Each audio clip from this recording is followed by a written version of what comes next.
looked really beautiful. And again, my favorite was Jessel saying, "Oh, you want me to model this?" And then like almost kind of like shy, but then she got up and she said, "Pow pow, pow pow, pow pow. I am Jessel."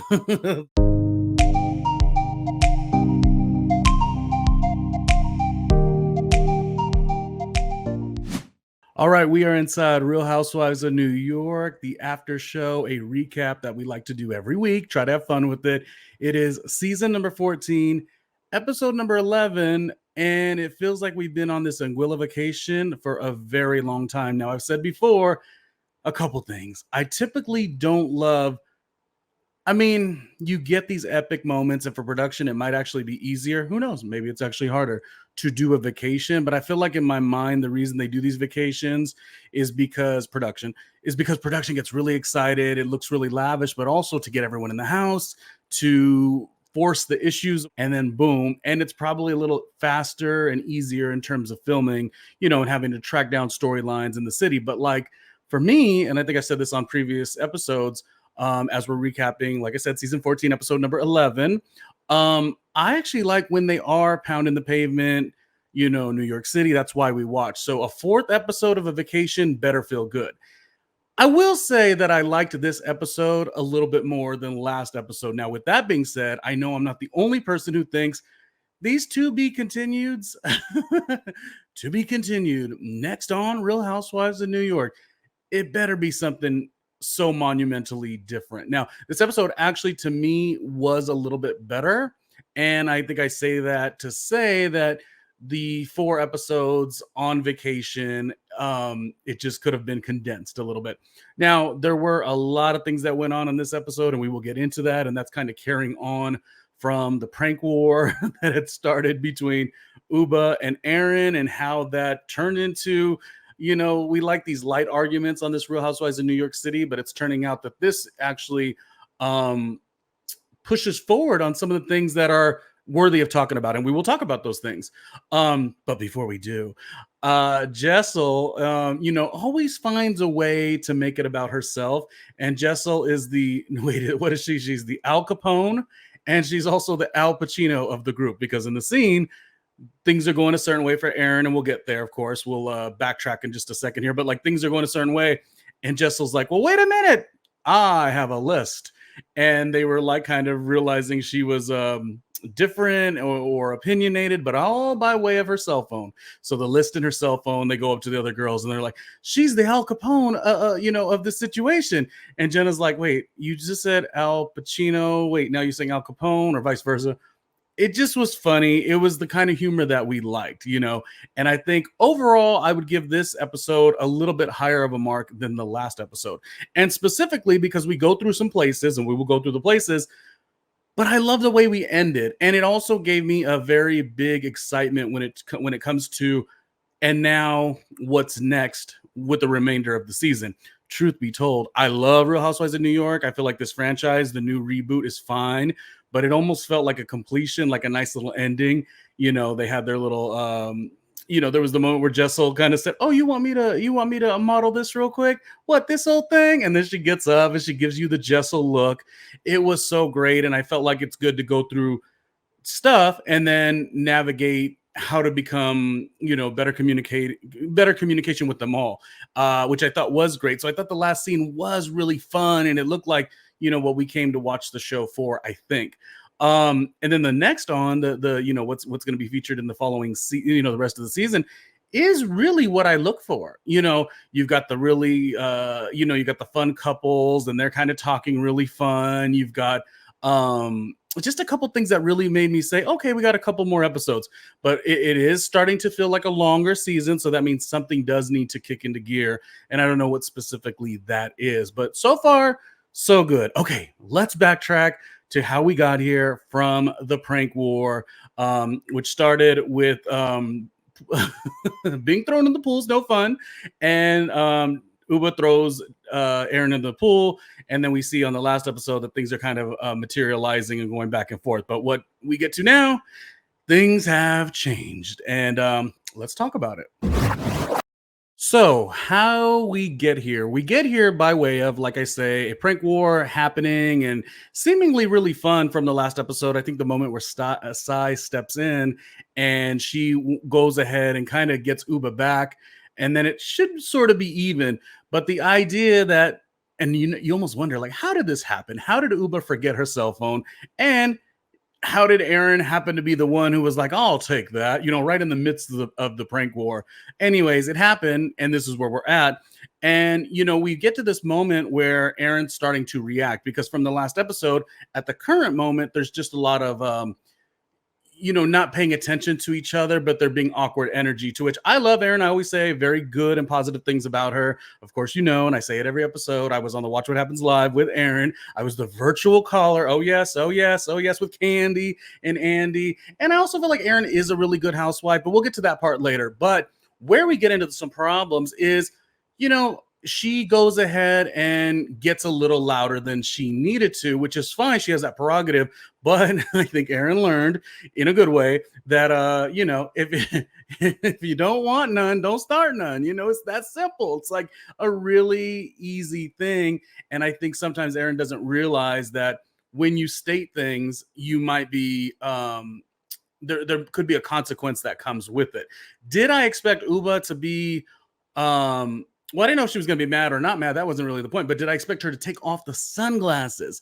Now, taking off the sunglasses, no good. Not really my kind of thing. When I watch Housewives, just as a viewer, I think of when Portia got physical with Kenya, or when Margaret threw a whole human being into the pool. I personally, for Housewives, this is just me personally, I feel like the back and forths are always good. Like, let me tell you what I think of you. Boom and boom. Let's have fun. Phaedra Parks was always really good at that. Sans Phaedra Parks and the Candy situation. But it's usually, when I think of this reality show, it's usually of that vein. So that was the part that I was like, oh, I don't know if I like the glasses being pulled off, but go ahead. Ubah is reacting. And again, Ubah did not start anything, but since something had come to her, that is how she reacted. Everyone will react differently to how they think that was or wasn't, and if she should or shouldn't have done that.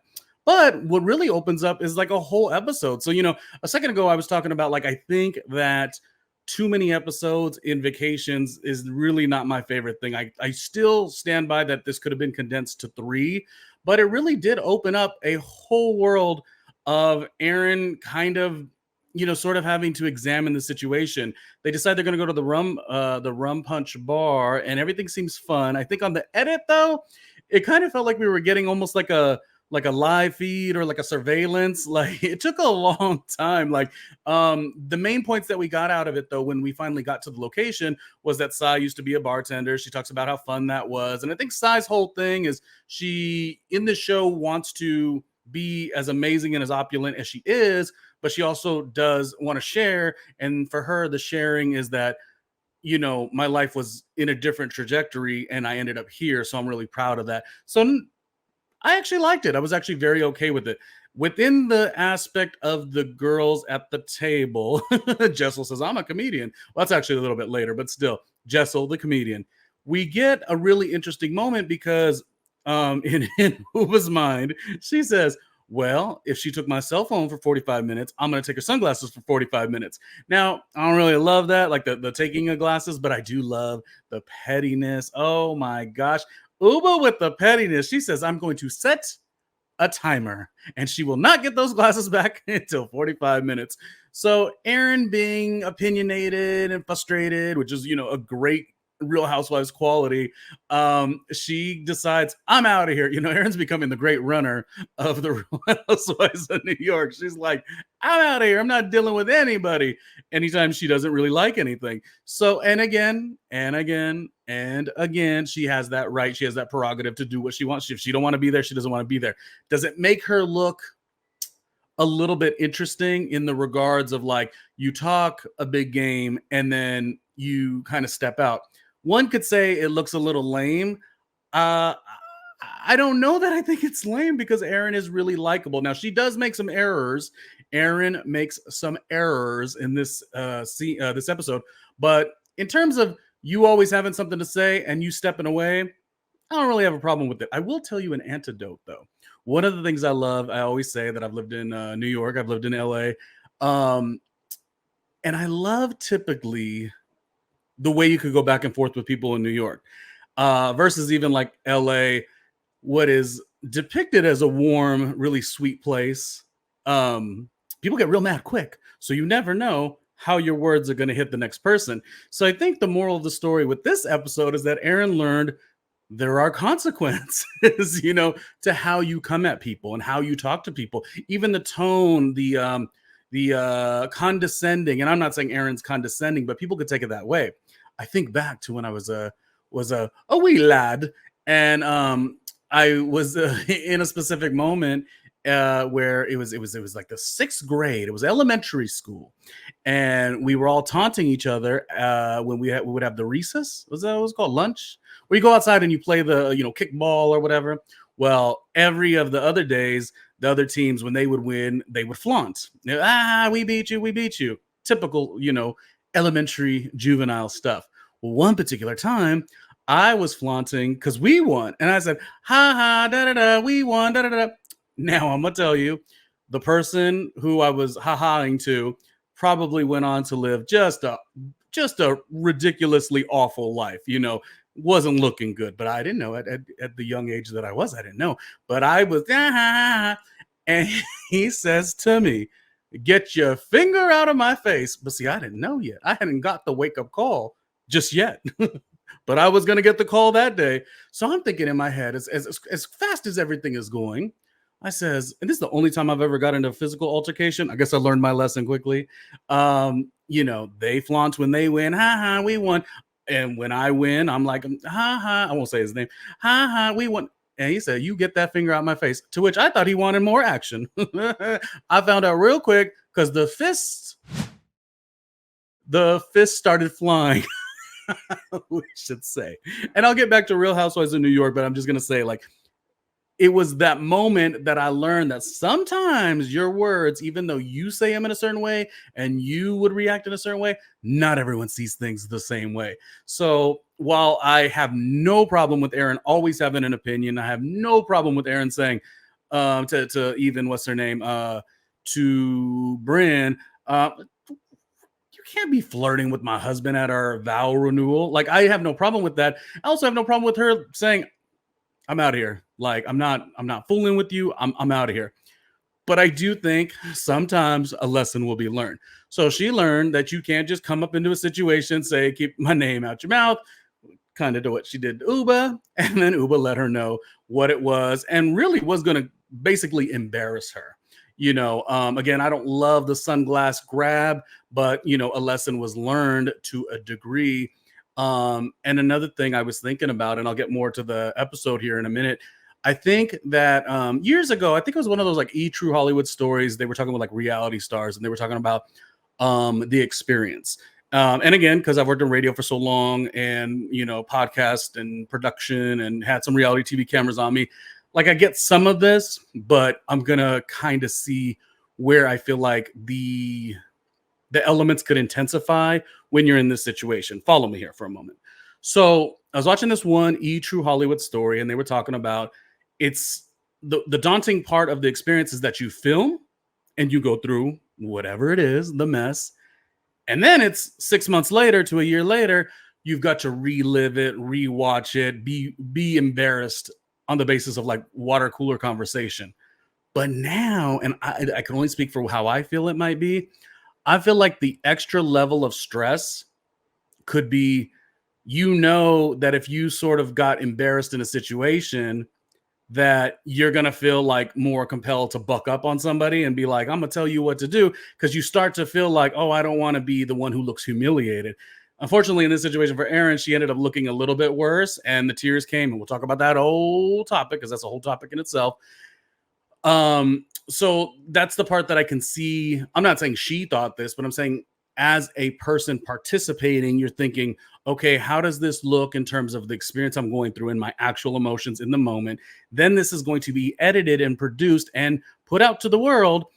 And I'm going to have to relive it. But then we've got a whole nother experience. This is why I'm trying to be very open with my conversation here, because then there's a whole nother experience where now you're being examined, and actually it gets worse than that. There'll be memes, and there'll be gifs, and there'll be gifs, and there'll be videos playing back on the timeline, and hashtags and merchandise, and I think that really puts people a little bit more on edge. Overall, it was a good starting of the scene. As I said, I like this episode a little bit better than the last.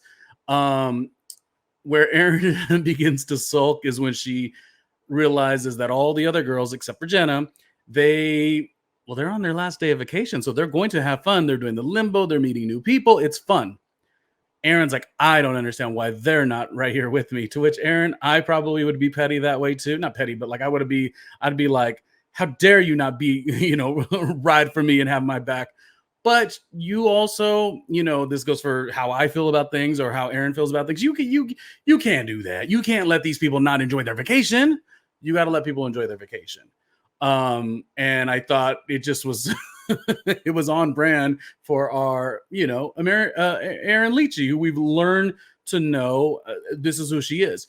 The good parts about her is Erin, I feel like, shows up. She doesn't show up to be filmed in a certain way. She just lets it off the way she feels, and for better or worse, we're seeing her. So while this was a tougher episode for her, yes, it was.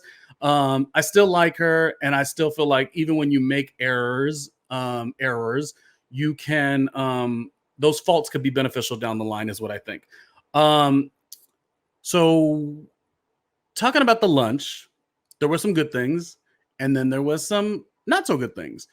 Before we could even get to the good or the not good, we are seeing a common thread of Erin always leaving the table. Again, I said it's her prerogative to do so. And, everyone has to work it out the way they need to work it out. Having your own personal boundaries with that, may make you less lovable with production. And will you get casted next season? Which I think Erin will definitely get casted next season, but you do what you have to do. You do run the risk of not learning what the issue is at hand. But again, to her prerogative, she goes on to speak with her father. She states that a couple of things sort of triggered her, whatever, and, deal with it how you deal with it. You just don't want to be in a situation where you say a lot and then you kind of start with the tears later on, and you're not there to kind of finish out the whole story, especially for somebody who is trying to tell you the story. The table themselves, everyone on the table is trying to tell you like what it is, and you don't want to run away from that. But you could run to regroup or whatever, but that's one of the things that makes it a little bit difficult. Now let's talk about some of the good things on the table. We learned, because we're trying to find out more about Brynn. We're trying to find out more. And, she's stating that like from day one, through the love that she had gotten, because they always say in life, you go where the love is. And that is not just in relationship, that's with family too. And so the appreciation was never her doing well in college. It was to find a man, she says her story so fast, that darn Brynn, that I'm like, you like mention little things like I hopped up on the thing with my skirt float in the air. Like, wait, what? Like, it's like I'm trying to go with the serious side of her story, but then she also has to like throw in the flirty side or erotic side. So it's kind of hard to follow her story. But nonetheless, I thought we at least got more from her. And I thought that was very, she had a way about her on this episode, the whole episode. Like, I felt a little bit more like, okay, we're not putting on for the camera as much. You're getting a little bit more comfortable in your skin. And maybe it's easy to do that when you're not the point of, you're not the center point of all of the drama, which would happen to be mostly Erin, Ubah's, scenario. So maybe that was like a little lightness that we needed from Brynn, to be more flowy and to be more like, this was a little bit why I ended up here. But listen, I have my own business and I'm successful in this and this, to which we've never seen any of that, but we're going to take her word for it. Overall, the lunch is, I think, really great. We are learning different things about people. We're growing, we're learning, we're talking. And it is a really great moment for Ubah to step in and explain more of what is weighing on her. Something that in terms of how you are visually perceived, how it is to be seen in the world, and what limitations you feel within that, and where you want to go, and how you want to represent yourself. She speaks to that, and it took a while for her to get there, but I'm glad that she echoed these words, and everything did 100% make sense. I am so done with this narrative. Black women are angry. We are passionate and we don't take your shit and we're not fake. Yeah, I thought that was good. I thought that was good. I thought those words needed to be expressed. This series, this franchise, coming off of season 13, like there are still things that need to be spoken upon. Sai also took a reaction to this as well. Okay, cool. Ubah's right. When Black women get upset, people take it upon themselves to think that it's this angry Black woman mentality when you're just showing emotion just like every other woman. However, I just don't think it plays out into this situation. Yeah, I mean, there are so many opinions, different sides of the coin people are going to have on this. I think for me, I think big picture, I think about the way the franchise was for all the years, and Ebony, who in my mind pretty much gave a fantastic season, yet she's the only housewife, I guess, in housewife history who's never had a reunion. She's not being asked to be back on the Ultimate Girls trips, and she performed so wonderfully. Was there tension? Was there Ramona crying in Ramona's home? Was there Ramona showing up at the event that Ebony's friend had, and that was very rough to watch? And yet, Ramona will get rewarded year after year. She's a veteran, so I could see certain aspects of that, but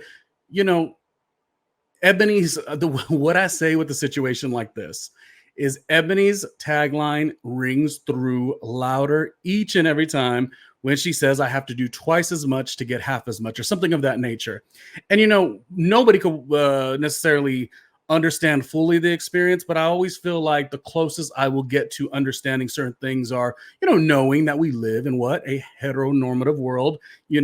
As a gay man, what differences do I go through? And obviously non-comparative in any way, but in the concept of like how you want to represent yourself, how you want to show up on camera, how and think and worry and wonder what the edit will look like based on lack of information a lot of times. You know what I mean? That's just being naive. It's not a bad thing per se if you don't know, but if you do know, it makes it a little bit harder. And I think one thing that was really interesting, because I've already stated what I felt about taking the glasses off. I didn't like any of these things. I didn't like when like I said, when Portia, Portia's always not that interesting. Also, when Portia and Kenya, because I love Kenya, when Margaret Joseph threw a whole human being in the pool, Margaret Joseph and Danielle and their physical altercation. I don't like that for this show, but I will say to 100% of the point,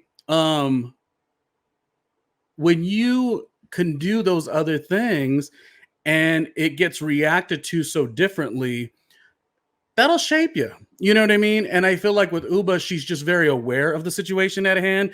And so I can understand where that tension comes from. So I don't think in this situation, we'll get to Erin and her tears in a little bit. Erin, girl. But I don't think in this situation, because I like so much of this cast, specifically I love Erin, specifically I love Ubah. Like this word, I always say I love Jessel, I love Jenna. Brynn was kind of showing up this episode, and so was Sai. I just think that it's a lot to take on. And one thing I was because I always try to listen and check out a lot of different podcasts to see different bits of information, how I always feel like there's so much room in this marketplace for us all to win and succeed. And I remember a point was being made, and there was a point of like, wow, but this was just so 0 to 100 for Ubah. She's always been so light and airy and so free flowing, this beautiful model, and it's so suddenly. And my thing is like, how do you know? I'm not even saying that the person who stated this in the podcast was bad, but how do you know that she put a little extra? How do you know that she really was cautious about how her perception would be because she saw what happened last season. She saw what Ebony went through. So to be flowy and goofy and the life of the party and, quick-witted jokes and stuff, maybe that was 100% who she is, but you can't not let somebody be the other portion of who they are. So I hope that the whole episode itself could be a little bit more just like a moment that we all kind of grow together. That's what I hope. Otherwise, I mean, what's the point? But nonetheless, it's a conversation that is necessary. I only have a side eye if it comes a little too fabricated and a little pre-produced, sort of forcing on these situations. Then that is when I would have a little bit more of an issue. But I felt like these were things that were worthy of being said. I think people speak the way that they speak. They don't know sometimes the consequences that will come with that. And sometimes you just have to learn. It's not the big deal, end of the world. And, if we want a franchise, specifically Real Housewives of New York, the closest one to represent, New York City and all the wonderful texture and variety that is the greatest city in the world. I've lived there 7 years. I love New York City. I say that all the time. You have to kind of go with the ebbs and flows, the peaks and the valleys of stuff like this. And I think that's where we're at now. So we're back at the house and you could tell Erin is like going to try and maybe something was edited out, but this is all we got on the show. And this was not the way it should have been worded. Ubah, come. Like, I like the way Ubah's like, I don't want to harp on this, but at the same time, why are you talking to me like this? Like, that's not what Ubah didn't even do any of that. But at the same time, like, Erin, you are doing such a good job, at least in her mind, she's doing such a good job at saying, I'm going to communicate my experience and what I feel and why this bothered me. There's nothing wrong with that. She just got off the phone with her father. But like, you can't just like summon somebody like that. Like, oh, come here now. Like, you have got, listen, things got out of hand. Do you think there's a moment we could talk? That's how it should have been addressed. So that would have been my big thing with Erin. Like, you have to really watch the way that tone is, and or you can't expect everyone to be so good with it. Luckily, in this case, Ubah was like, okay, cool, just like, let's word it a little bit differently. And then she happily went there. And she even said, these are some of the things that I can see. You know what I mean? And even right as we're getting to this moment, this back and forth, it's like, it was just a prank war to begin with. In my head, I'm like, Ubah, why did you leave your cell phone? And then we find out Ubah leaves the phone again. So because Ubah leaves the phone again, and it's a little bit of a power structure at this moment, it's like who's going to be the top dog of the situation. Like, I got to get the last word. You got to get the last word. Hold on, I'm going to get my cell phone. You're going to wait here. I'm not going to wait here. Like, it's starting to become a little tense. So they decide to be like, we're not going to finish this conversation, which again, the prerogative to each of themselves, they can do that. But where it gets a little dicey is that things are starting to pile on. And that's not because Ubah piled it on and said, let's all just, come for Erin. It's just Erin is feeling that overwhelmed. Now, there is a bit of a breakdown. I'm always going to have the sympathy of that for sure. But it is that same thing where it's like Erin walks right into the pool. People are saying what they're saying. And she's like, oh, now you're coming for me too. It's like, Erin, slow it down. If you're having a lot of stress, you could slow it down. You're going to get a little bit closer to getting the answer and the connection that you're looking for. But at this point, if you want to take on everybody, they're going to say something back to you, which also is fine. But then you can't resort to those tears.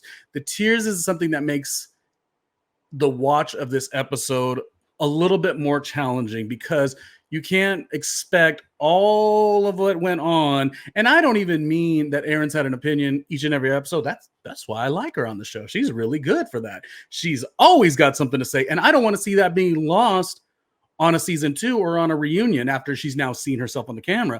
I always want a real housewife, a reality star to say it all, But there is the moment where, you can't just all of a sudden, once aspects of consequence could come, then the tears sort of wash away everything. I mean, that's been something that's, it's something. Anyway, let's talk about where Brynn was kind of funny, because while Erin was saying, oh, you're gonna come for me also, or something like that, Brynn goes, do you want me to? Like, you don't want me to. Brynn just like woke up this episode.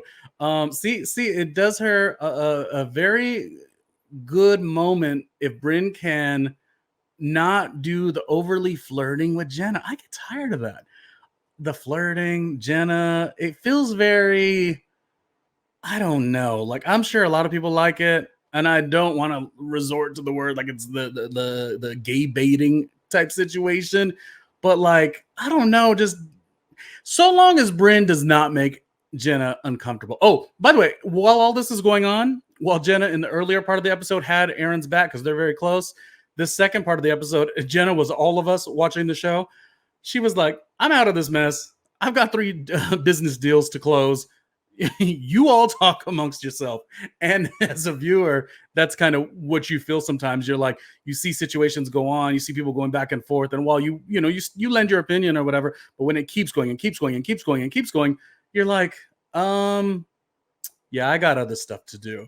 The scene and the episode itself does kind of really end with Ubah extending more than she needed to, in all honesty, and we know that. But for me, because I like them both, and I think there's very much a time for Ubah to continue this conversation, and really continue to say, okay, Erin, now that we've gotten through it, can I tell you my, where things really hurt for me, or where I'm working, things that I'm working out and working through. I don't want the tears and the crying to end the situation. Like, I don't think anyone really does. But I think, again, everyone in this cast puts themselves on this reality show. It's one thing to film it, to go through it, to know what gets edited, and you're going to have to relive it.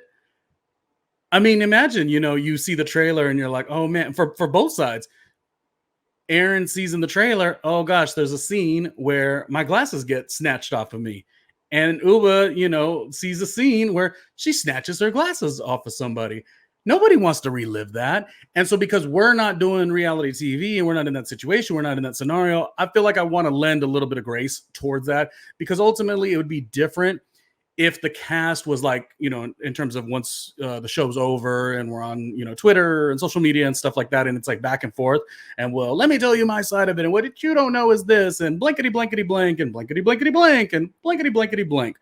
Luckily, we're not really that dealing with that right now. Most of the cast is very like, these are just some miscommunications that really sucked. Outside of that, the vacation was great.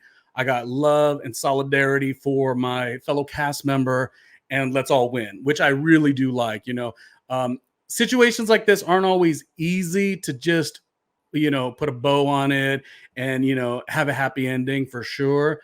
But the way this episode was done, I thought, like I said, I alluded to that earlier, they all looked wonderful. The game that they were going to play, which even when they said, let's play a game, I was like, not another game. Let's not, don't drudge anything up. But the game was, what wardrobe was the most beautiful while you were on the trip. And they talked about Jenna, in something that was a little bit more daring than what she would usually wear, looked really beautiful. And again, my favorite was Jessel saying, oh, you want me to model this? And then like almost kind of like shy, but then she got up and she said, pow, pow, pow, pow, pow, pow. I am Jessel, the queen of this show. Oh, the way we love Jessel. Okay, that's pretty much all for the episode. Thank you for recapping it with me. This was fun. Boom and boom. I told you that I do feel like I'm a little bit more excited on the next, like what's going to happen next. I still question, why did we have 4 episodes? Was some of the stuff that happened at the beginning of the season where they shifted a cast member and all of that? We won't get into all of that. Like, did some storylines sort of dwindle? So did production have to like bulk up, an episode 4, so to speak, having more content filmed in Anguilla?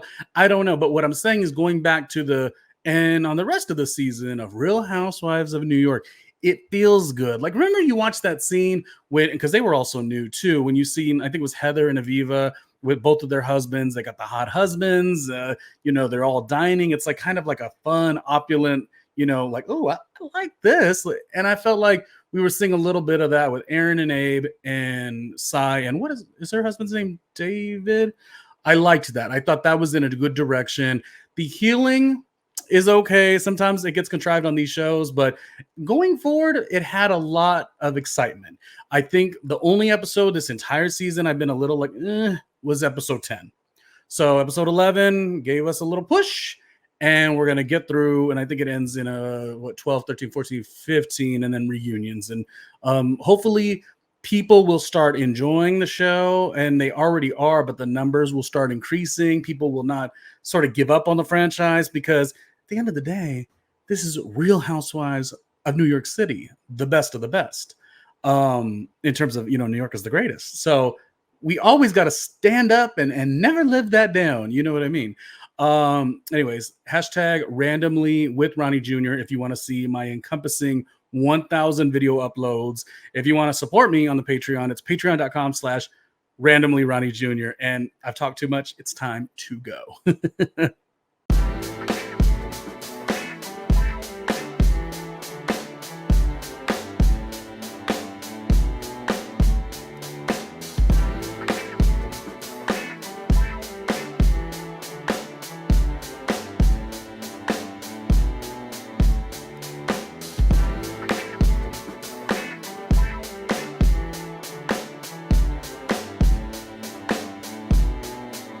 Hey, Ronnie Jr.